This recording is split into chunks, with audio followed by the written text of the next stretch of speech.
Salve, amigas e amigos da filosofia, bem-vindos a mais uma das nossas conversações filosóficas. Hoje eu vou conversar com o Bruno Carvalho, que tem uma pesquisa em filosofia, de doutorado na USP, sobre relação entre psicanálise e teoria crítica. É um prazer recebê-lo aqui no canal para a gente fazer essa conversa. Agradeço muito sua presença aqui. E vou começar perguntando sobre sua trajetória, um pouquinho, se você quiser falar como que você definiu esse tema de pesquisa e como é que foi seu caminho para a filosofia, assim, brevemente, para o pessoal que não te conhece ainda. Então, obrigado, Bruno, por participar das conversações e já passo a palavra para você. Legal, Caio. Bom dia para você, para quem estiver vendo aí. Parabéns pelo seu trabalho com esse canal, que eu acho que ajuda o pessoal a conhecer um pouco o que é pesquisa em filosofia mesmo, né, pós-graduação, o que as pessoas têm feito, além de também conversar com professores já de mais tempo de docência, né? Então, acho um trabalho muito bacana. E, bem, sobre a minha formação, eu fiz graduação em psicologia e filosofia e fiz um mestrado em filosofia. A minha tentativa, um pouco, sempre foi de alguma maneira relacionar as duas coisas. Mas não foi uma coisa nem muito assim calculada, assim, quero muito relacionar psicologia e filosofia. Os interesses foram casando, eu acho. E como é que posso dizer? Eu tinha um interesse inicial muito grande por fenomenologia e existencialismo. Aí eu fiz uma pesquisa sobre Sartre e clínica, a clínica pensando a partir do conceito sartreano de situação. Isso faz tempo, acho que eu nem sei mais falar sobre isso. Tô brincando, mas tem que puxar lá embaixo na memória. E isso foi uma iniciação científica. Aí depois eu já comecei a... Meu trabalho na psicologia sempre foi muito com a clínica, né? Então eu trabalhei, fiz uma iniciação científica sobre testes. Inclusive são testes que depois, não depois, né? Eles são antigos. Lá nos Estados Unidos são testes americanos que foram trazidos para o Brasil também, que é o teste de percepção temática, né? E são testes que foram usados também pelo Instituto de Pesquisa Social lá do Adorno, do Horkheimer, né? Para fazer o projeto da psicologia da personalidade autoritária. Então depois eu fui descobrindo essas coisas assim por acaso, né? Que na época já eram testes importantes, né? Enfim, mas essa é curiosidade. Aí eu fiz o meu trabalho de conclusão de curso na psicologia foi sobre Adorno e Lacan. A minha, a minha, vamos dizer assim, o que me fez aproximar os dois, ao contrário de muitas pesquisas que tem que já aproximavam os dois a partir do veio comum de leitura hegeliana, né? Porque o Lacan teve aquela discussão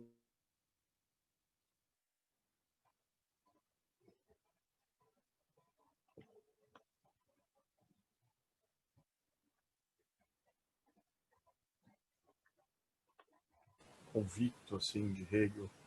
Então muita gente foi por aí. A minha ideia foi juntar os dois pela clínica. Aí você fala, bom, mas o Adorno escreveu sobre clínica. Pesquisando muito, eu acabei achando uma discussão do Adorno sobre clínica. Em poucos textos, ele tem uma crítica bem feroz ao que se fazia naquela época, o que era a psicanálise clínica naquele momento. Ou seja, que momento? Os anos 40 para os 50. Sobretudo aos psicanalistas que foram para os Estados Unidos, fugidos, né, imigrados do nazismo, né? O Erich Fromm, que era do Instituto, até um certo momento, eu não vou me recordar o ano em que ele sai, mas ele tinha uma função bem importante lá, ele chefiava os trabalhos de psicologia, e Depois até o Adorno acaba assumindo essa função em alguns trabalhos. Mas o ponto é um pouco esse. O Erich Fromm é um dos que vai para os Estados Unidos, e a Karen Horney também, mas vários outros. Esses dois são os mais importantes para a discussão com Adorno, né? Mas o Adorno chamava de revisionistas, porque de fato eles propunham algumas revisões da teoria do Freud, né? Eu já estou entrando na conversa, mas eu estou falando ainda da minha formação, porque depois isso virou o tema da pesquisa do meu mestrado, e o meu doutorado, de alguma maneira, está ancorado ainda nessas questões. Uhum. Mas aí é isso. O Adorno tinha uma crítica bem forte às propostas desses psicanalistas que estavam desenvolvendo algumas grandes inovações na psicologia nos Estados Unidos. A maioria deles era imigrado da Europa, e muitas coisas eram assim pontos importantes na teoria do Freud. Então eles rejeitavam, por exemplo, o conceito de pulsão de morte.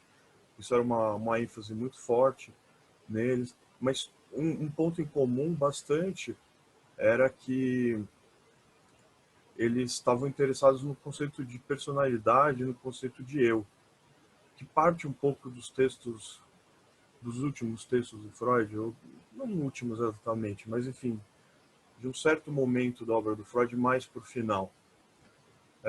Por exemplo, o texto Inibição, Sintoma e Angústia. Enfim. Aí o Lacan, ele já não chamava da mesma forma, de revisionistas, mas ele também tinha uma crítica a várias dessas tendências que estavam sendo colocadas para os psicanalistas, que não era só nos Estados Unidos, mas também ali na França, mas sobretudo nos Estados Unidos. Isso vai dar no que ficou conhecido como psicologia do ego. O termo em inglês, né, ego psychology, que tem vários outros, não são só os imigrados que eu falei, não só o Erich Fromm e a Karen Horney.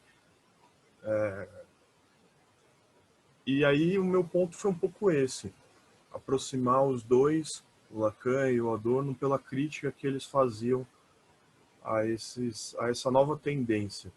Mas o que é interessante do ponto de vista do Adorno, de quem está estudando o Adorno, é que, como é que eu posso dizer? O Adorno estava pegando os psicanalistas que tinham mais uma preocupação mais próxima, ou que poderia parecer mais próxima de uma leitura do Freud à esquerda, ou uma leitura mais preocupada com questões sociais. Porque esse era o ponto, assim. Uma das grandes críticas era o conceito de indivíduo. Falavam que o Freud a teoria freudiana era calcada no individualismo monadológico. Eles usavam muito essa expressão que remete ao Leibniz. E o Adorno falava assim, bom, mas ele tinha uma preocupação epistemológica. A produção da ciência e a produção da vida contemporânea se desenvolveu tanto que não tem mais essa união. Então, quando você cria uma disciplina como a psicologia, a psicanálise pensada um pouco nesses termos, embora a relação entre psicologia e psicanálise não seja assim exatamente a mesma coisa, né? Mas enfim, você cria essa disciplina, né? Você não dá para esperar que ela saia desses limites epistemológicos. Então ela tem que, de alguma maneira, falar do indivíduo. O Adorno falava isso explicitamente num texto chamado Sociologia e Psicologia, e num outro que é justamente Psicoanálise Revisada, que é o que ele critica, sobretudo o Erich Fromm, embora ele fale bastante da Karen Horney. Então, o que é interessante é isso, ele pega a crítica mais ferrenha do Adorno a esses psicanalistas que poderiam parecer mais próximos da teoria dele, e de fato eram, porque o Horkheimer dava cursos de psicanálise, ajudava a dar aulas e palestras. O Adorno também, nas sociedades de psicanálise em que o Fromm dava aula. e que a Karen Horney também, eles foram importantes na psicanálise nos Estados Unidos, em Nova York e em São Francisco. A gente, quem hoje talvez ouça falar em Karen Horney? Ninguém. Ela é muito conhecida na história do feminismo, porque ela falou muito, ela foi uma das primeiras a fazer esse tipo de... Eu acho que foi a primeira mesmo, de questionamento à teoria psicanalítica. Ela tem um conceito de inveja do seio, para contrapor a ideia de inveja do pênis, do Freud. Por exemplo, mas o fato é que é curioso, o Adorno pega os psicanalistas que seriam mais... Ele não vai pegar os conservadores, é isso que é interessante. E ainda assim, a teoria, a crítica dele mostra como as propostas que pareciam ser as mais progressistas, as mais críticas, com uma maior preocupação social ou de transformação, no entanto, elas são conservadoras. Isso é interessante na crítica do Adorno. Bom, a crítica do Lacan é diferente. Ela tem uma preocupação um pouco mais clínica, mas tem muitas confluências. Então foi um pouco por aí que eu tentei abordar no meu trabalho de conclusão de curso de psicologia. E daí para o mestrado eu tentei começar a buscar entender o que é a ideia de crítica, né, do Adorno, a relação da psicanálise vamos dizer assim, num projeto de crítica social do Adorno. Era um pouco isso. Então eu aprofundei essa crítica do Adorno aos revisionistas, como é a relação do Adorno com a psicanálise, com crítica, assim, dos objetos, né? E fui pensando um pouco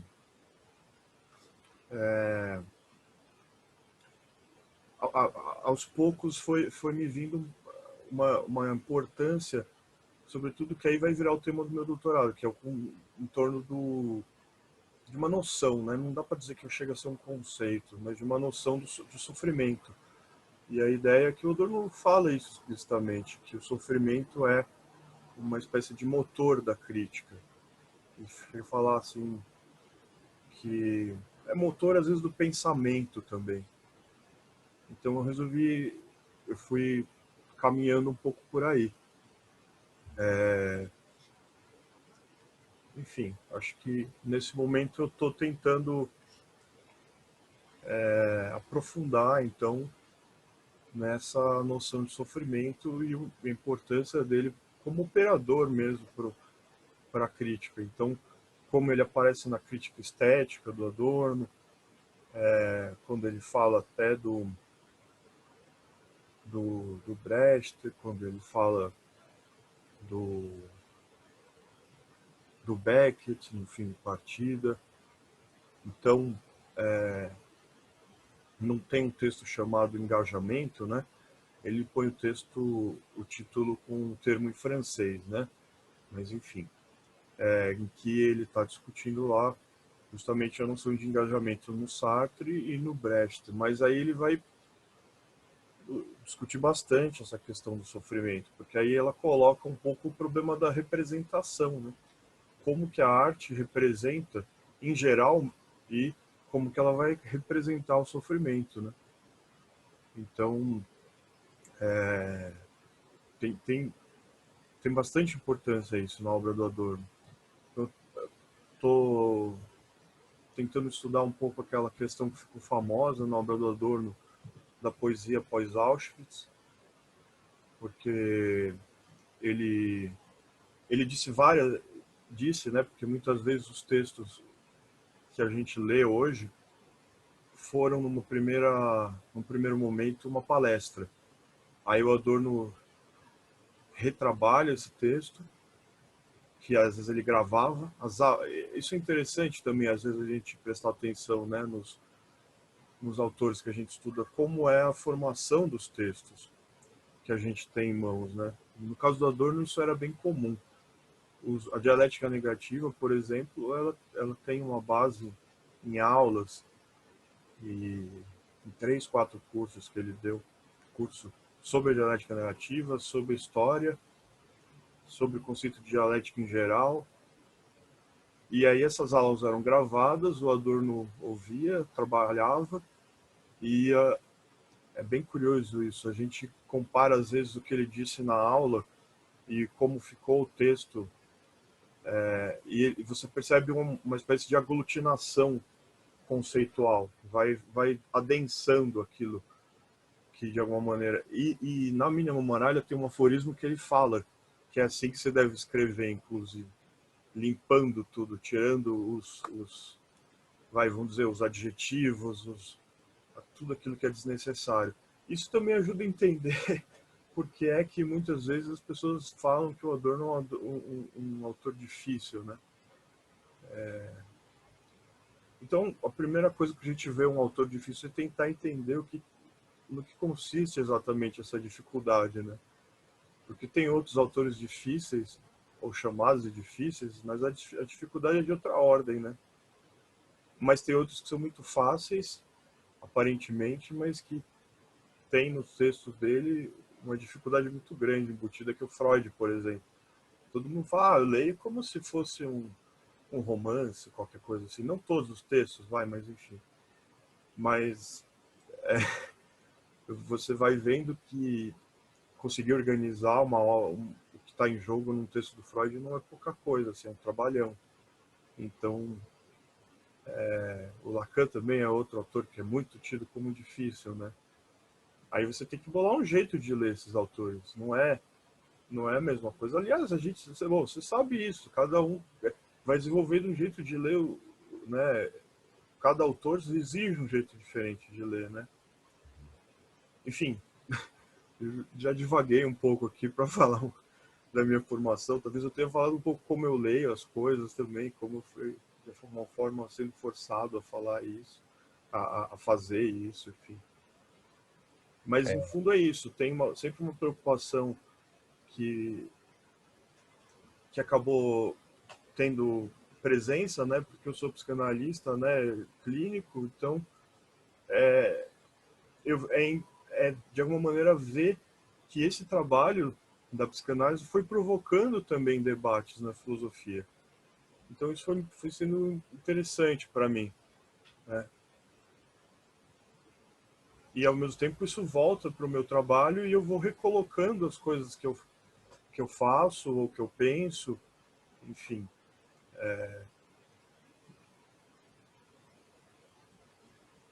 Isso era uma pergunta que eu ia te fazer. A relação entre o que vem da clínica, que são casos individuais, né? Você pensar a clínica individual, para a teoria social. E isso começa já no Freud ele mesmo, né? E como que você vê essa transição entre o que você experimenta, já que você também trabalha como psicanalista na clínica, suponho que atendendo individualmente, né? E a teoria social de uma forma mais abrangente, pensando não só o indivíduo, mas pensando aquilo que acontece com cada indivíduo particularmente, num contexto mais amplo. Pois é, Caio, é uma coisa curiosa isso, porque,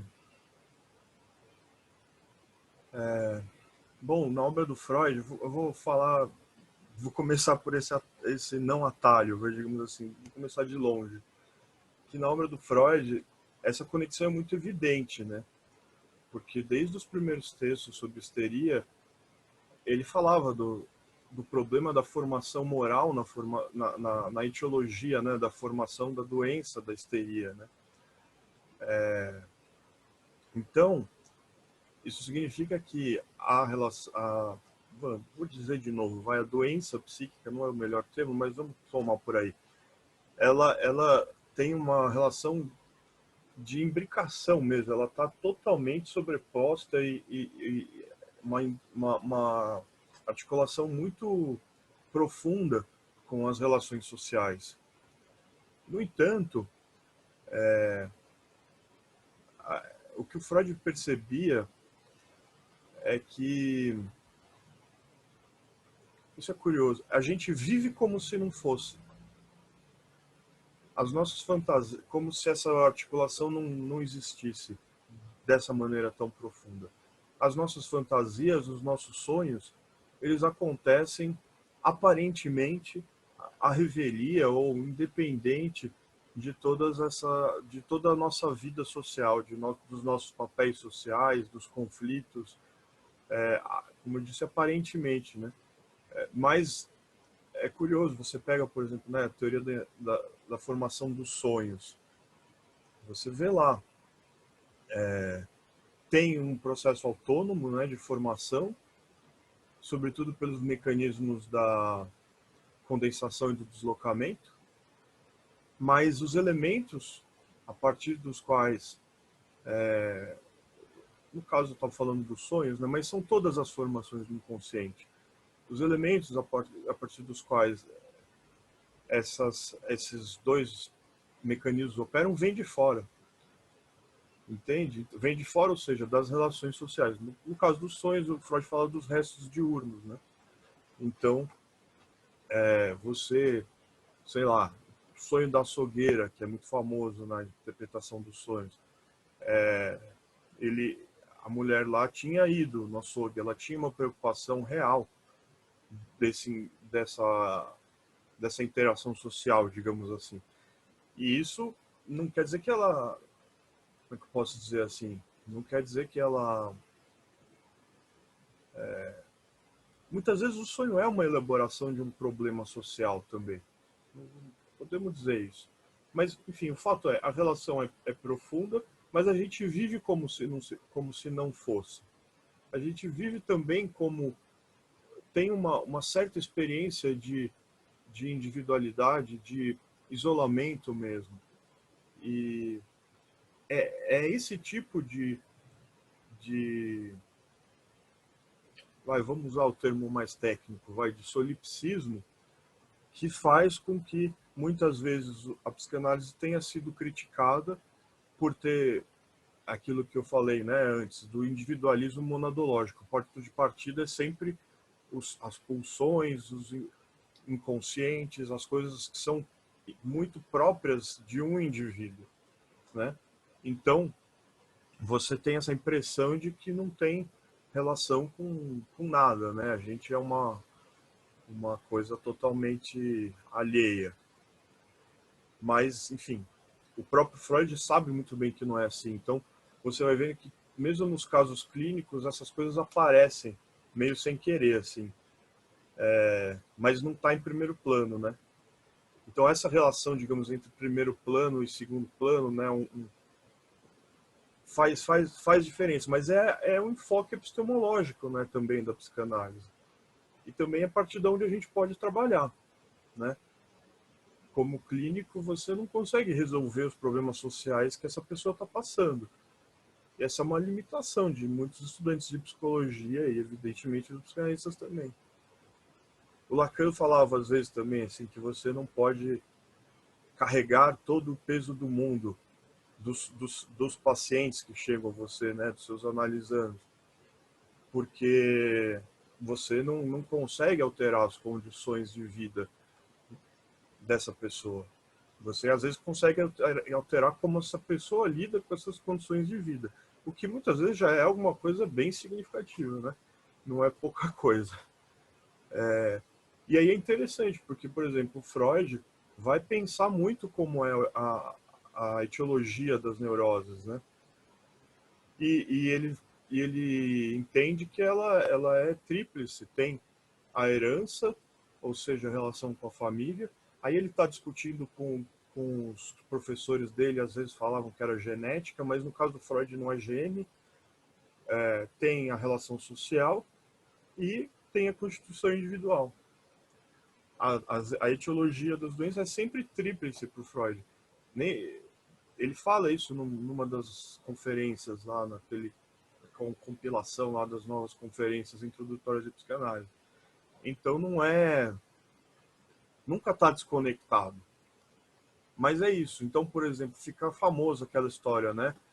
Ah, bom, então você está reclamando da relação do seu trabalho com o seu chefe. Ah, você tem um problema com a autoridade. Você é o problema. Você tem um relacionamento problemático com o seu pai, né? Então você sempre volta para explicar os problemas que essa pessoa tem com relação com a família e com a própria história das pessoas. Isso é, digamos assim, a relação, a apresentação caricata, né, que muitas vezes se faz da psicanálise. Mas a gente sabe que não é bem assim. O próprio Freud fazia algumas considerações um pouco fora disso, né? E os psicanalistas herdeiros um pouco dessas preocupações marxistas, né? Como o Reich, depois o Fromm, eles vão tentar entender como se dá essa mediação entre o indivíduo e a sociedade. Como a psicanálise vai pensar essa mediação, né? O primeiro, vamos dizer assim, o primeiro modelo, a primeira maneira que se consolidou de pensar essa relação é através do conceito da família. Então o Reich foi estudar muito isso, e aí estudava o pai, a figura do pai, porque ela era exatamente a mediação entre a autoridade social, a hierarquia social e a formação do indivíduo. No caso do Freud, você vê isso, por exemplo, no conceito de super-eu, né? Ele é, como Freud falava, a imago paterna, né? Então,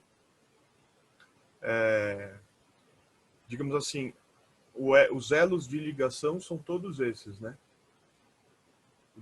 A família vai ser a instituição que medeia o indivíduo e a sociedade, na família o pai, e de repente você vê que esses valores que o pai impõe, né, eles são os valores daquele tempo, daquela sociedade, né? E isso tudo é interessante, porque aí a gente vai ver como é que o Freud organizava, né?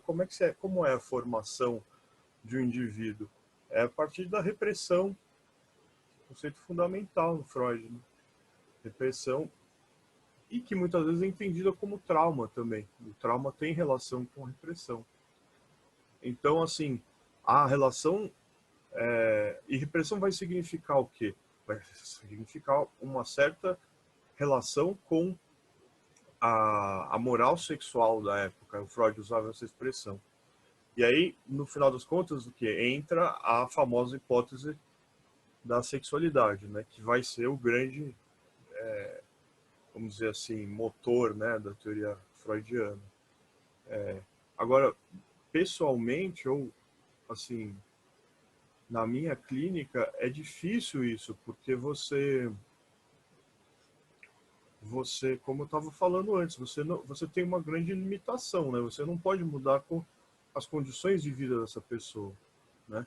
Então você opera a partir do que está em jogo no que o Freud chamava de fantasias, no que a gente vê dos sintomas.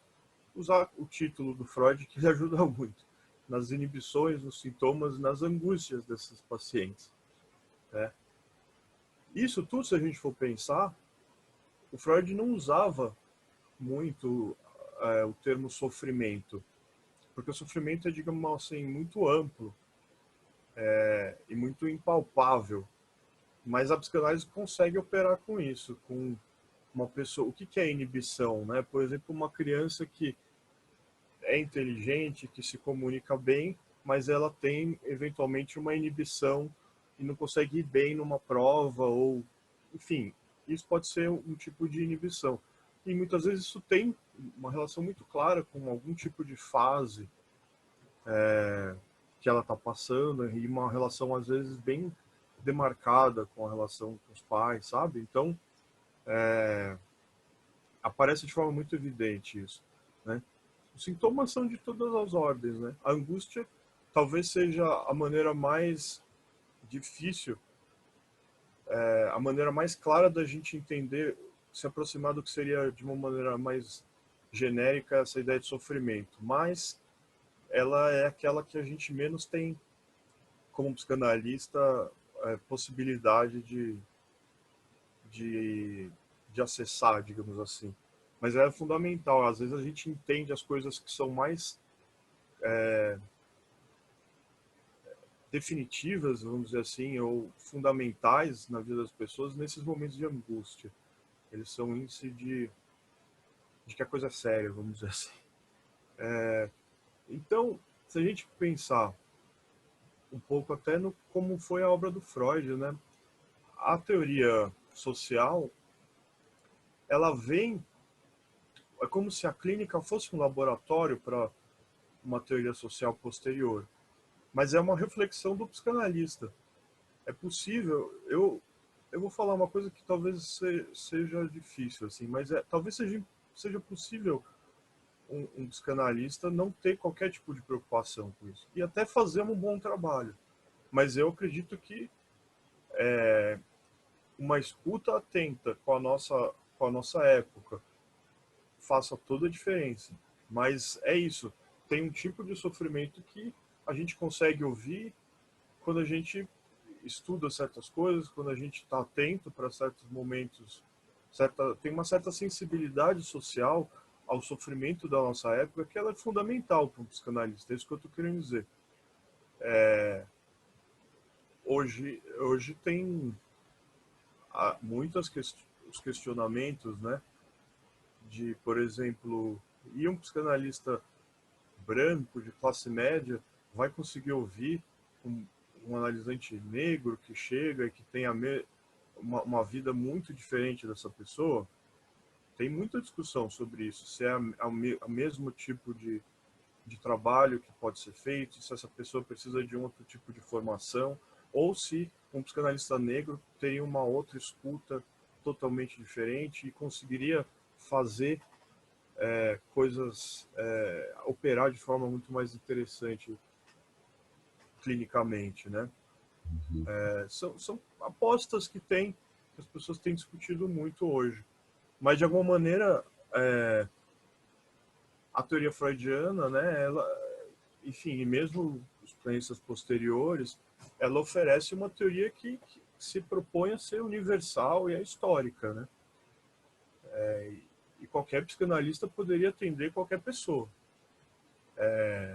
Enfim, então, esse problema, embora muito importante, muito relevante, a princípio a gente tenderia a falar, não, mas isso dá para se contornar.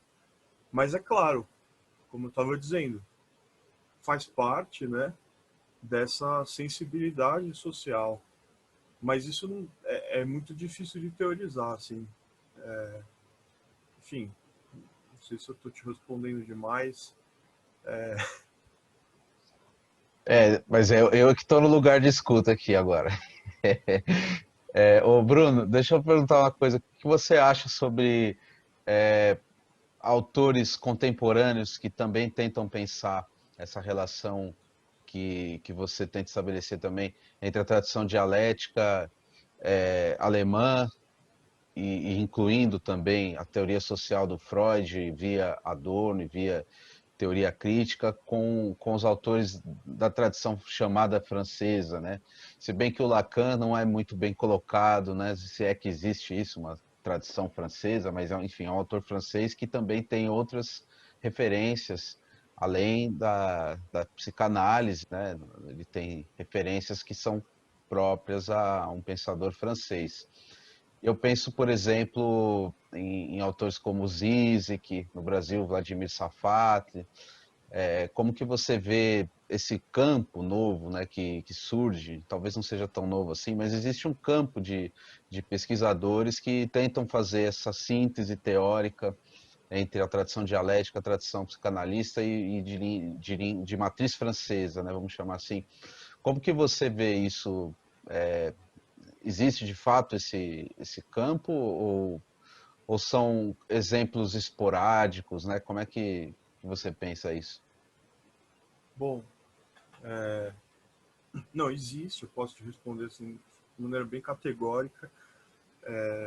Eu acho que não são nada esporádicos, eu acho que é já talvez já uma, talvez já um campo relativamente consolidado, assim, de pesquisa. Você já encontra bastante coisa, embora seja produções recentes, né? Bom, vamos salientar que estamos falando do Adorno, que escreveu mais ou menos entre 40 e 70, 80, né? Não, o Lacan, né, que escreve entre essa época, né? E é muito recente, né? Então, mas mesmo assim já tem essa, já é possível sim considerar que tem essa produção consolidada. O Adorno já escreve até 69, que se não me engano ele morre em 69. Então, assim, são autores muito recentes, mas mesmo assim já tem sim bastante trabalho nesse sentido. Mas agora pensando um pouco mais, assim, é curioso porque um marco, talvez, dessa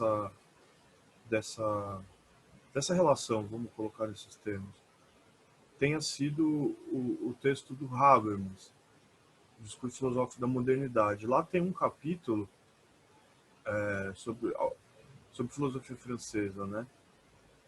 E é um capítulo um pouco maldoso, assim, e que ele escreveu quando estava dando cursos na França, ou eram alguns seminários, não sei, enfim.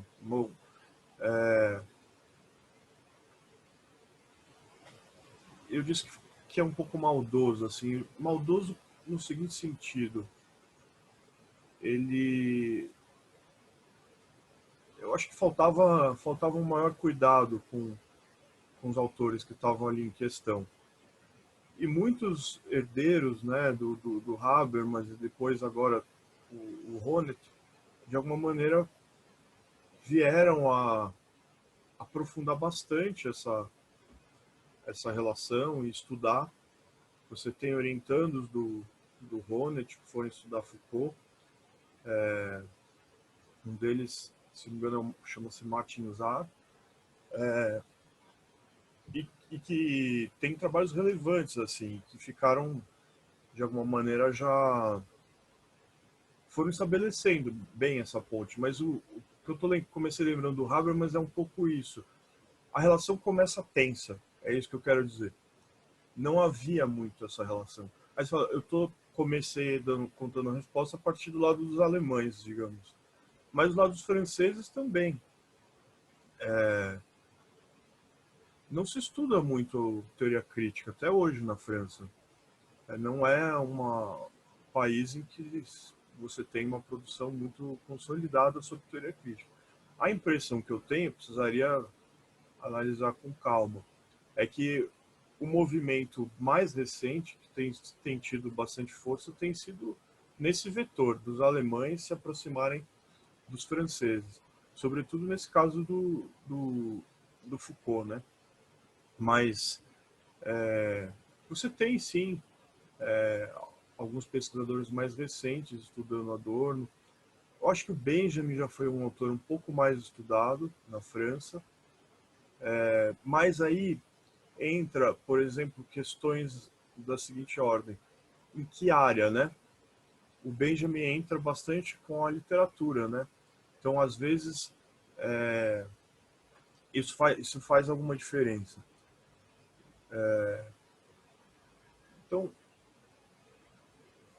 precisaria pensar bastante ainda sobre essa questão. Acho que tem muito mais coisa a ser dita. Digamos que eu estou só ensaiando alguma coisa. Mas o que eu acho curioso também é que estou tentando lembrar o nome do autor, mas o livro eu lembro. Tem um livro chamado Pensamento 68. É um livro de um francês que agora está me fugindo o nome dele.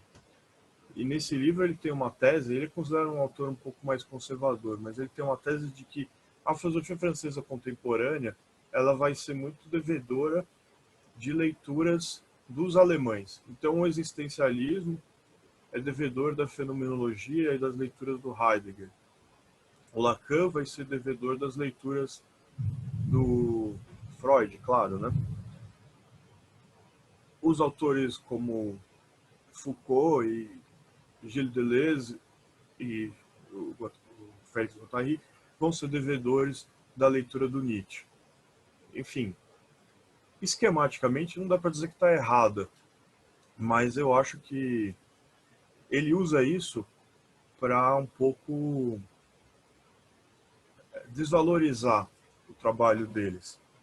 Porque, como o título diz, é o pensamento 68, são os autores que, de alguma maneira, vão formalizar a experiência de maio de 68.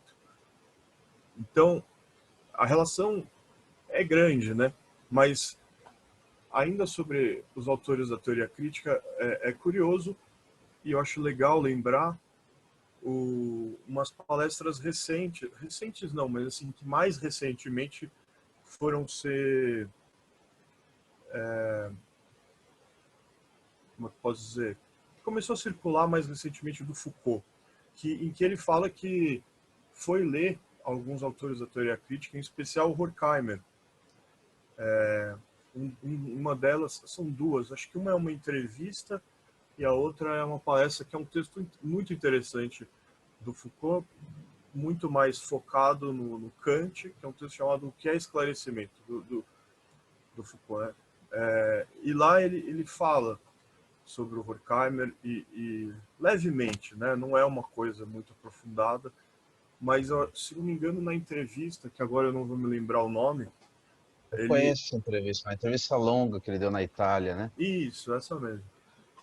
Como é que é? Me ajuda. Ele fala que ele se tivesse desenvolvido mais a leitura Isso. antecipadamente, ele teria escrito coisas diferentes ou teria ido por caminhos mais próximos, até alguma coisa assim. Não Ele é? chega a dizer que se ele tivesse conhecido o Adorno antes, ele na verdade poderia ter ficado um bom tempo comentando ele, né? Comentando as teses dos autores da Escola de Frankfurt. E eu me lembrei também de outros dois autores que são menos conhecidos, que é o Rush e o Kirchheimer, que escreveram aquele texto Aham, sobre a prisão. E o Foucault aham. disse que o Vigiar e Punir tem relação com esse texto também, né? Pois é. Então você vê que eu acho que Acho que é o Luc Ferry que escreveu isso, esse. o autor desse Pensamento 68, esse é o nome do autor do livro. É o Luc Ferry, junto com o É, André Comte-Sponville, né? Que é exatamente. novos conservadores na França, né? Pós-68. Exatamente. É esse autor. Obrigado. E então eu acho que ajuda um pouco a entender talvez os motivos pelos quais os franceses não se aproximavam tanto dessa tradição. Mas eu acho que tem mais motivos assim. A França tinha uma tradição consolidada de leitura marxista. E eu acho que, digamos assim, uma certa sequência mesmo, certa tradição de herança de leitura vai sendo estabelecida entre eles que vai, acho que isso ajuda a entender também uma posição um pouco mais distanciada do trabalho que se fazia na Alemanha. Agora, enquanto você me ajudava a lembrar aí do Foucault, acho que vale a pena apontar um pouquinho algumas coisas, nem que seja uma pincelada, né? Por que pro Foucault ele vai achando interessante, né? Algumas coisas, o conceito de dominação que ele encontrava na leitura da dialética do esclarecimento, por exemplo, e ele via isso nos textos do Horkheimer também. É diferente, claro, do que o Foucault trabalha, mas ele vai vendo que parece que eles viram algumas coisas em comum e formalizaram conceitualmente diferente, né? Então, é possível, por exemplo, você fazer algumas aproximações, acho que muito interessantes, entre a história da loucura e a dialética do esclarecimento. Desde a ideia básica, né, vamos dizer assim, o mote do livro, né, que o Foucault fala que ele queria estudar a razão e aí ele foi na sua contraface, né, que faz muito sentido para quem pensa em termos dialéticos, né? E, bem, a dialética da razão, né, a dialética do esclarecimento é um pouco também, como é que posso dizer, acompanhar o movimento da razão e do mito, não que mito seja loucura, né, mas enfim, o pensamento dialético ajuda a entender essa relação de face contra face, vamos dizer assim. Então, assim, estou falando de forma muito solta, assim, coisas que nem são exatamente o que eu estudo, Sim, mas mas eu já vi inclusive o Vladimir falar uma coisa bem parecida com essa, quando ele comenta a maneira como o Foucault leu Hegel nesse texto, né? uhum, exatamente. Tem o capítulo lá sobre o sobrinho de Rameau, o texto do Diderot. Uhum. E parece que ele está comentando a fenomenologia do espírito. E que também, se você lembrar da fenomenologia do espírito, o capítulo sobre o iluminismo vai ter um momento em que parece que ele está fazendo quase uma espécie de prenúncio da dialética do esclarecimento. Ele já está antecipando essa relação da, da passagem da razão. O Hegel não vai chamar de mito, mas enfim, a desrazão, que no caso do Foucault pode ser a loucura, né? Mas enfim, essa relação da razão com a sua contraface, né? Enfim, no, esse processo todo tem muito a ver também, eu acho, com a relação política da França, a importância do Partido Comunista francês, a importância da relação com o stalinismo como aversão, né, como polo do qual nós não queremos nos aproximar, a partir do momento que aparecem, né, os documentos. Eu acredito que isso tem a ver com aquilo que eu estava falando antes, da formação própria dos intelectuais franceses com a relação com o marxismo, entende? Ela passa por essa relação política. No caso dessa tradição alemã, do, do Adorno, do Horkheimer, vem por uma discussão de um veio muito mais filosófico, eu acho. E o autor principal vai ser o Lukács, que posso estar errado, mas eu acho que demora muito também para chegar na França. Claro, Foi o Lucien Goldman, né? O Gold, isso, é. Então, estou aqui Michel Lovy, ensaiando, né, também, mas são bem, menos. né, bem depois, né? Então, eu acho que... Mas agora, assim, recentemente, é muito interessante de ver o pessoal que foi orientando ou trabalhou próximo do Axel Honneth indo estudar as questões do neoliberalismo. A crítica, né, desenvolvida pelo Foucault e por, de alguma forma, autores que trabalham com essa produção do Foucault, né, no nascimento da biopolítica, nesse curso, né? E eu acho que parece que os alemães perceberam que aí mora alguma compreensão importante da nossa para entender nosso tempo, né? Enfim, eu acho que é a aposta um pouco desse pessoal. E uma das coisas é em torno disso também, rever no que os textos do Foucault que ajudam a entender o processo de dominação tem que ver com, às vezes, o que na teoria crítica, né, no Adorno, chamava de sociedade administrada. Não é a mesma coisa, é claro, mas às vezes eles estão, como posso dizer, estão tentando entender, né, formular conceitualmente o mesmo objeto ou alguma coisa próxima, né? Mas, bem, eu fico pensando também que, não, vamos, eu acho que é interessante pensar que a relação do Adorno muitas vezes foi algum tem alguns textos apresentando o Adorno quase como uma espécie de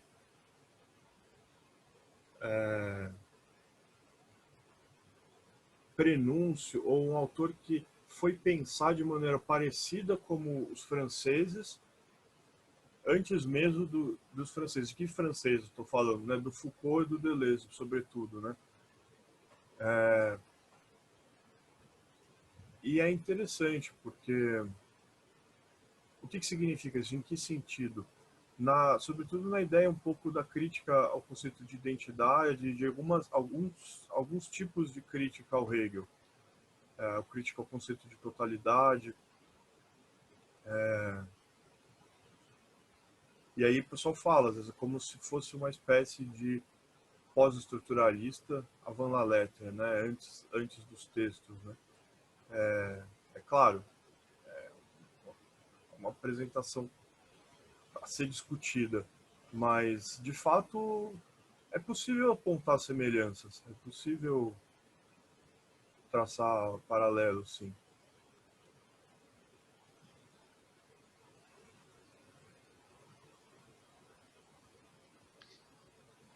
É isso, Bruno.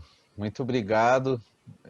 Acho que conversamos sobre os assuntos da sua pesquisa, né? A sua pesquisa, então, você vinha falando na primeira resposta, né? Você começa como psicanalista, é motivado por essas questões teóricas, aí entra no mestrado, do mestrado isso vira um doutorado, e aí você está tentando formular essas questões do seu doutorado, né? E pelo que eu entendi é essa sua trajetória, né? Daí na filosofia e continua com a atuação clínica também. É. E aí é isso um pouco, eu acho que a noção de sofrimento, né, no Adorno, ela acaba sendo uma preocupação dupla para mim, digamos assim, tanto teoricamente quanto na clínica, né? Como, de alguma forma, estudar o Adorno, estudar esse problema no Adorno, é, é uma maneira de eu me preocupar com aquela primeira pergunta, não sei se foi a primeira, talvez a segunda pergunta que você me fez, de como que eu penso a relação social na clínica, né? É uma maneira de tentar formular isso, sobretudo de tentar entender como que o Adorno, que tinha críticas assim agudas, uma capacidade de entender assim muitas vezes os pontos mais frágeis, tá, o Adorno acaba ajudando a entender problemas centrais da psicanálise, um pouco isso. Por exemplo, ele sistematiza muito rápido quais são os... Ele não é exatamente, digamos, um cara que estudou a vida inteira Freud. É isso que é um pouco assustador. Ele sistematiza muito rápido. Ele não é um especialista em Freud, é isso que eu quero dizer. Mesmo sem ser um especialista em Freud, ele sistematiza muito rápido os pontos muito frágeis da teoria do Freud, como, por exemplo, o conceito de sublimação, o conceito de ego. O conceito de sublimação, o Adorno escreveu seriamente, porque ele achava que o Freud, de alguma forma, ia além do que ele devia. Porque ele achava que o Adorno diz, o artista não sublima. Direto, ele fala assim, de forma bem categórica. Depois ele vai nuançando um pouco mais. Tem um aforismo na minha moral em que ele fala assim. Na teoria estética, ele também tem outros momentos em que ele critica bastante o conceito de sublimação. Porque é uma explicação que vai ser psicológica, né, para a obra de arte, como se a obra de arte fosse um reflexo dos problemas mal resolvidos, digamos assim, da, da formação psicológica do artista, né? O Adorno sabe que não é assim. Ele aponta que não é assim. A produção artística não é descolada disso, mas ela tem um diálogo muito grande com a tradição própria da arte, né? Uma tradição própria do trabalho dos artistas. Então, sei lá, você encontra ecos no trabalho de um pintor, não só do seu mestre, mas com vários outros, né? E a gente vê, por exemplo, sei lá, o cubismo indo atrás de ver o que era arte feita pelos índios, pelas tribos africanas, né? Então, você tem essa revisitação perpétua da própria história. Isso o Adorno chama muito atenção, né? Como um trabalho de produção do próprio campo, né? Então, a própria arte tem isso. Então, um dos pontos a partir dos quais o Adorno critica o conceito freudiano de sublimação é esse, né? O conceito de ego, por exemplo, né? De eu, né? Melhor assim, a tradução que o Freud usava o termo pronome mesmo, né, em alemão, eu. Então, o Adorno encontrava ali nesse conceito muitas vezes uma defesa de uma adaptação do sujeito, quando você via uma teoria do eu como formação a partir do superego, do supereu. Então, você tinha essa relação, como eu falei antes, né, com o pai, com a família, e isso interiorizava, né, muitas vezes essas relações que são, em última instância, sociais, né? E aí o Adorno vai encontrar nos textos dos próprios psicanalistas, nas propostas de intervenção clínica, né, nas questões técnicas, né, como Freud falava, encaminhamentos que são de uma formação do eu à imagem do eu do analista. Então você tem conceitos como eu auxiliar, ego auxiliar, né, a gente traduziu no Brasil, que o analista faria um pouco esse papel, tudo no sentido de que o analista acompanhasse um certo desenvolvimento que ainda não se deu, mas que se espera que ainda possa vir a dar, né? Ainda possa vir a acontecer. Então tem muito isso, né? Eu estou dando esse exemplo do que um pouco de como que o Adorno às vezes consegue ir em pontos que são cruciais, né? Da obra de um autor. Então, acaba ajudando muito para você entender e rever a psicanálise. E eu acho assim, voltando um pouco ao meu tema, né, do doutorado, a questão do sofrimento. Eu acho que no caso do Adorno, você tem muitos estudos que vinculam a discussão dele com toda a produção da filosofia moral alemã, né? Então vai o Kant, o Schopenhauer, principalmente esses dois, mas também o Hegel.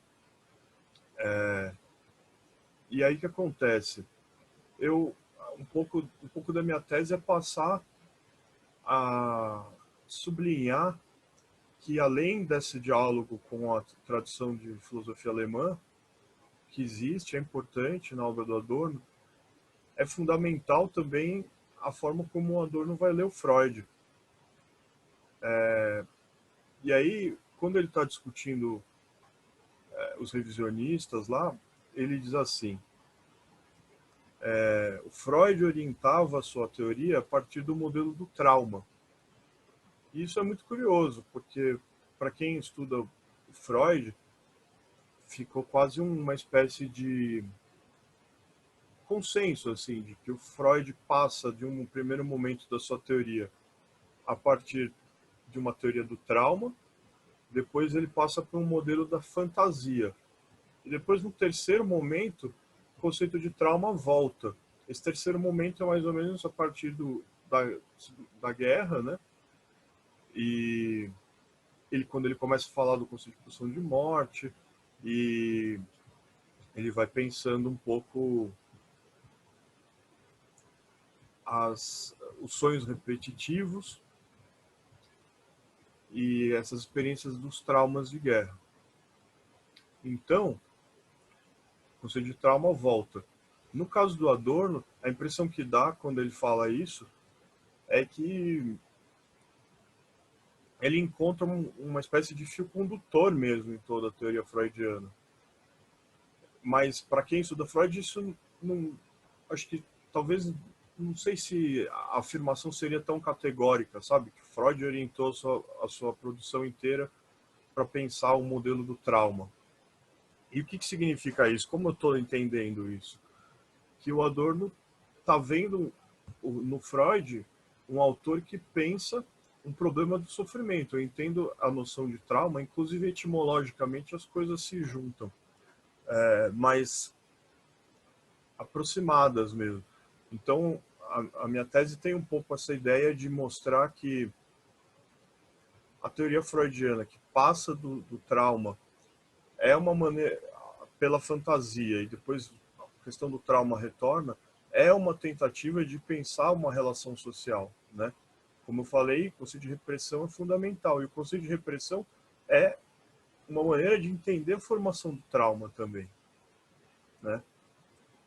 E aí é importante isso, porque a formalização conceitual lá do Adorno sobre a experiência de Auschwitz, por exemplo, que é um tema super estudado, o Adorno vai falar, né, da questão do imperativo categórico que Auschwitz deixou para a gente, de que nunca mais se possa criar condições de que se repita esse tipo de experiência, né? Então, você vê, a formulação já faz referência direta ao Kant, né? O conceito de imperativo categórico é um conceito kantiano, né? Mas, o tempo inteiro, quando ele vai discutir essa questão, ele está falando do grito das vítimas no campo de concentração, da impossibilidade deles falarem. Aí tem uma hora que ele volta naquela questão da poesia após Auschwitz, por exemplo, e que ele vai falar que primeira vez que ele disse, ele falou que não poderia haver poesia após Auschwitz. Isso é um texto que é o Crítica da Cultura e Crítica Social. Depois, na Dialética Negativa, ele retoma isso e fala a poesia enquanto expressão do sofrimento ela cabe e ela acontece, e isso tem a ver com um diálogo que ele teve, enfim, por escrito, digamos assim, não foi carta, mas ele tem um texto com um poeta do Hans Magnus Enzensberger, que é sobre uma poeta chamada Nelly Sachs, que escreveu muito sobre campo de concentração também, essa experiência dela. Então, o Adorno começa a aparecer na obra do Adorno essa preocupação com a expressão do sofrimento, diferente um pouco de um primeiro momento. Nesse momento da dialética negativa, você vai vendo a relação muito, muito forte com os conceitos do idealismo alemão, os conceitos da filosofia kantiana, mas nos anos 50, né, por exemplo, na Minha Muralha, a psicanálise aparecia de forma mais evidente, né? Mas a minha tese é tentar mostrar como nessa produção com uma dialética negativa continua presente a psicanálise operando como um instrumento mesmo para pensar essa questão do sofrimento. Junto com o Adorno está pensando. Isso vai ficar claro, por exemplo, nos textos que aqui no Brasil tem numa coletânea sobre educação, como educação após Auschwitz. Você vê que esse tema do após Auschwitz vira quase um bordão, assim, né? Um topos, né? Da forma como se organiza o discurso adorniano, né? É preciso repensar tudo após Auschwitz. A filosofia, é preciso ter uma filosofia após Auschwitz, né? Mas, enfim, a educação após Auschwitz. Dentro dessa discussão da educação, a experiência do sofrimento é fundamental, porque, ao contrário do que muitas vezes se, de alguma maneira, defende ou se popularizou, né, no senso comum, a ideia de que o sofrimento forma, para o Adorno, o sofrimento deforma. O sofrimento forma para uma experiência, ele consolida, ele forma uma pessoa capaz de impingir sofrimento a si mesmo e impingir sofrimento aos outros.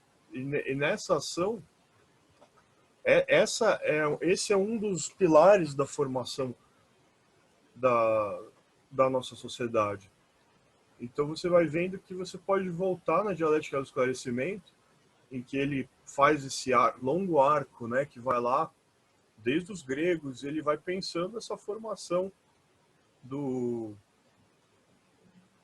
que ele chama do indivíduo, né? Ele vai falar, bom, mas nos gregos tem toda uma discussão se já havia indivíduo ou não. Mas, de qualquer maneira, o Adorno fala uma espécie de protótipo do indivíduo. Essa é a expressão que ele fala. E esse prenúncio, vamos dizer, de individualidade, ela passa por essa experiência de autossacrifício e de impingir sofrimento a si mesmo. Então, o Adorno, quando vai falar sobre Auschwitz, ele vai falar, bom, Auschwitz acontece também porque nós nos formamos como pessoas que são capazes, se formaram por esse processo de criação de um eu forte. Aí tem uma outra face da crítica à psicanálise. Não interessa ter esse eu forte. É ambígua essa crítica no Adorno, porque de um lado é importante que tenha um eu forte, porque ele é capaz de ter resistência, mas ao mesmo tempo não pode ser um eu forte nesse sentido, não sei, entende? Tem uma formulação de dupla direção nessa discussão da psicanálise, da forma como o Adorno coloca. Mas, enfim, então, voltando um pouco para a questão da educação, né? Você tem essa ideia de que é tão consolidada, né, na nossa sociedade até hoje, você acha que é preciso passar por uma experiência de sofrimento ou de violência mesmo, para que com isso você se forme. Você tem hoje, por exemplo, só para dar uma noção do alcance disso, né? O conceito de resiliência. O que é o conceito de resiliência? Que não é um conceito, porque, enfim, deve ter meia dúzia de psicólogos que teorizou isso, mas é uma coisa muito frágil conceitualmente. Mas, enfim, vamos dizer, o conceito de resiliência que, de alguma maneira, organizou algumas coisas na psicologia, algumas coisas às vezes em pedagogia, parece também. Parece uma coisa interessante, né? Você formar pessoas capazes de ter certa flexibilidade, né? A relação é com o conceito da física, né? Da resistência dos materiais, por isso que eles falam em resiliência. Mas a ideia é um pouco essa, você se forma apanhando. Então o Adorno tem uma crítica muito forte, por exemplo, aqueles rituais de iniciação que os grupos juvenis, assim, às vezes têm, ou mesmo o trote universitário, que hoje no Brasil é uma coisa já mais leve, mas tinha já muita violência. Mas na Alemanha, antigamente, o trote universitário era uma coisa muito violenta e que remete a ideais de virilidade, essa discussão da frieza, que se forma como um caráter muito típico, né, do nosso da possibilidade de organização de um indivíduo hoje. Então é isso um pouco assim, a possibilidade de pensar no Adorno hoje, eu acho que tem para mim também uma série de implicações muito contemporâneas mesmo, sabe? Que é mostrar um pouco também como que algumas das coisas que o Adorno estudava e tentava entender, elas só se acirraram. você vê, né, por exemplo, é difícil não pensar nas nossas questões contemporâneas de política hoje, né? O nosso presidente e tudo mais, o quanto que ele não defende um ideal de virilidade, que ele fala, né? Por exemplo, eu tenho histórico de atleta, por isso que eu não vou pegar o vírus do Covid, não vai fazer tanto efeito em mim. Está sempre operando com esse tipo de lógica na qual eu me formei, né? Eu apanhei muito, eu exercitei muito o meu corpo, então agora eu sou resistente. Então no Adorno o conceito existe um certo conceito de resistência, mas aí é uma implicação política quase. É bem diferente nesse sentido, porque esse é um sentido físico quase, né? E aí, por exemplo, só para deixar claro assim, o que o Adorno entende por resistência? É quase que é um impulso moral que tem a ver com o nosso corpo. Ele fala do...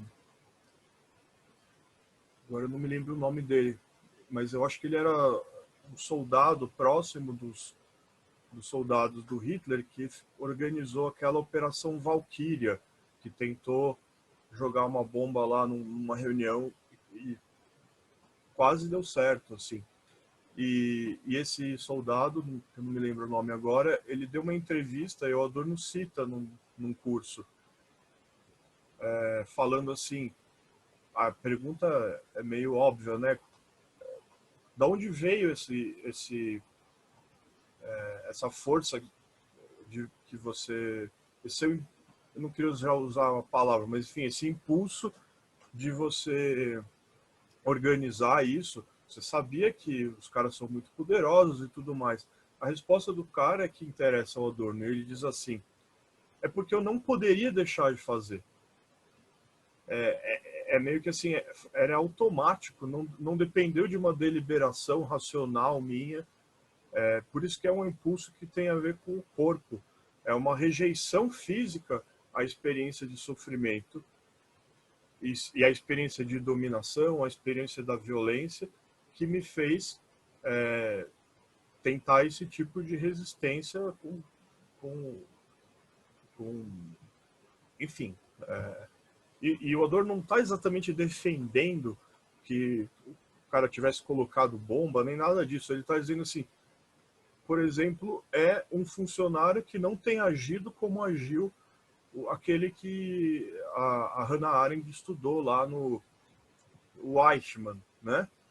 Que simplesmente disse, eu segui a ordens. O que o Adorno está tentando defender é a necessidade de uma educação que crie pessoas que não conceba a possibilidade de simplesmente dizer, eu organizei um, um trem aqui para levar judeus para serem exterminados porque eu segui a ordem, ou simplesmente, eu estou batendo aqui nesses negros ou nesses manifestantes aqui simplesmente porque o meu chefe da polícia mandou. O problema é o mesmo, entende? Então, eu vejo assim como essa questão é importante hoje, assim. E de alguma maneira, assim, se você for pensar como é que a política hoje acontece, né? Aí tem uma outra face desse problema, que é justamente quando a política vai tentar organizar o sofrimento. Então você tem, por exemplo, os tais dos público-alvo de uma política, né? Mas você ser público-alvo de uma política significa que você tem uma série de pré-requisitos que você tica, que você sofre. Então, de políticas públicas eu estou falando de uma coisa bem contemporânea nossa. Então, eu tenho tais e tais requisitos, por exemplo, eu não tenho tanto de renda, eu tenho tantos filhos, então eu posso pleitear a um benefício. veja, eu não estou criticando que existam políticas públicas, mas é preciso entender quando as políticas públicas passam a ser organizadas a partir de uma certa lógica de organizar o sofrimento.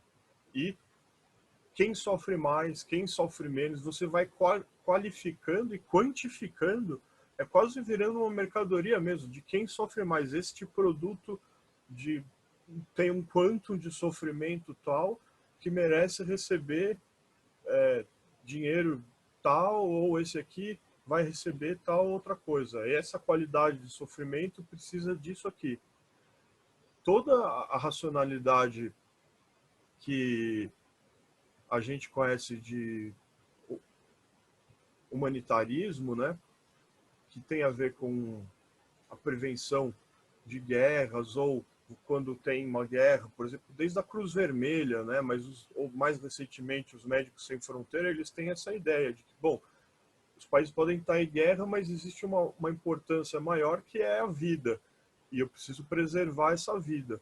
Mas, de novo, a política está sendo organizada a partir de sofrimento. Então, é esse corpo que sofre que é mais importante do que muitas coisas, do que outras coisas. Eu estou dando uma pincelada para tentar mostrar um pouco, sei lá, consequências ou ecos desse tipo de problema que o Adorno está vendo. Não estou dizendo que o Adorno pensava já isso, mas eu estou tentando, de alguma forma, apontar para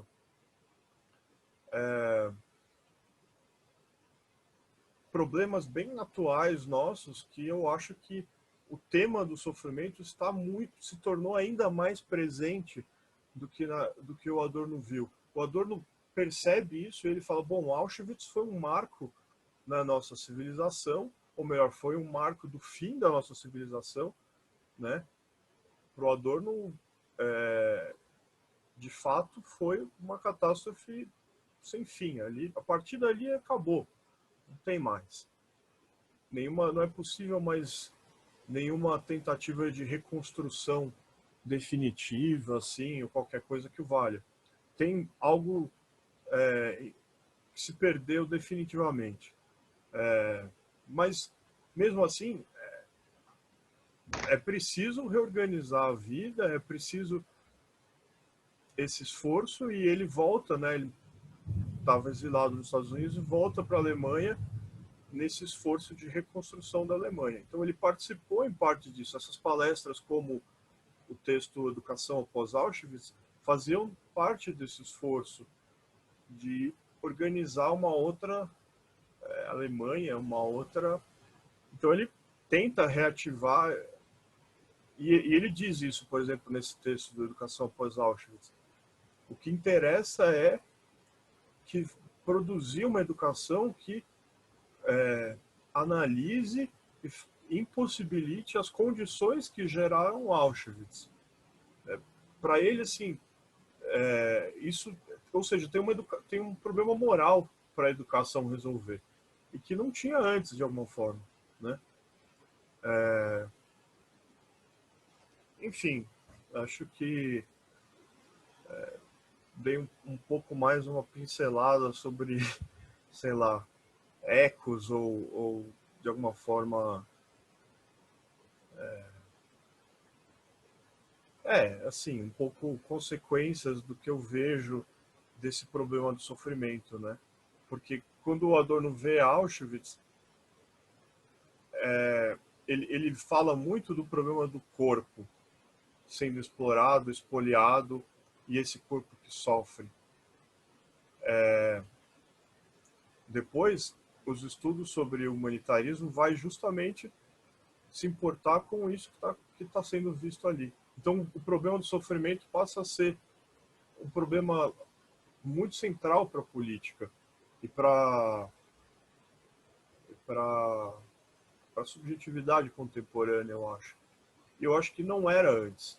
Então, assim, de alguma maneira eu estou tentando também, para além do Adorno, pensar historicamente o que significa isso, sabe? Parece que é isso que o Adorno chama atenção desse evento de Auschwitz, foi um marco de alguma coisa que continuou se acirrando. Acho que é um pouco isso, Caio, para falar das coisas que estão na minha cabeça sobre a minha pesquisa e tudo mais. Tá certo. Beleza.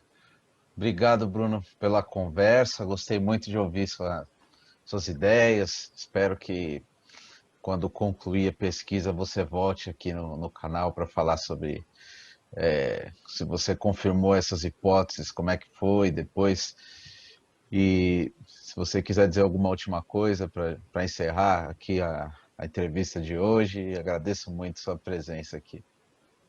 Olha, eu na verdade aqui gostaria de agradecer, né, essa ocasião para a gente para pensar alto um pouco, né, as coisas que eu estou escrevendo, estou trabalhando e, enfim, parabenizar de novo o seu projeto e enfatizar que eu acho esse trabalho de fato, conversar com as pessoas que estão hoje pesquisando filosofia, acho muito interessante. E também é uma maneira de fazer isso numa espécie de borda, assim, né, em que o diálogo acontece entre as pessoas que têm pós-graduação, formação dentro da universidade e tal, mas é numa tentativa de que outras pessoas possam acompanhar de qualquer forma e que possa ter um acesso mais amplo, né? Então, é isso.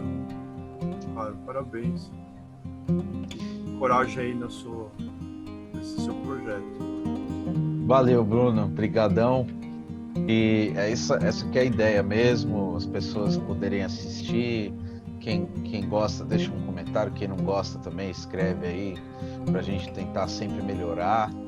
A ideia aqui é essa, já estou aprendendo também, né, como lidar com essas ferramentas digitais e também para fora da universidade, mas respeitando a especificidade da produção acadêmica também, e como que podem haver relações entre o que é produzido na academia para fora da academia e tudo mais.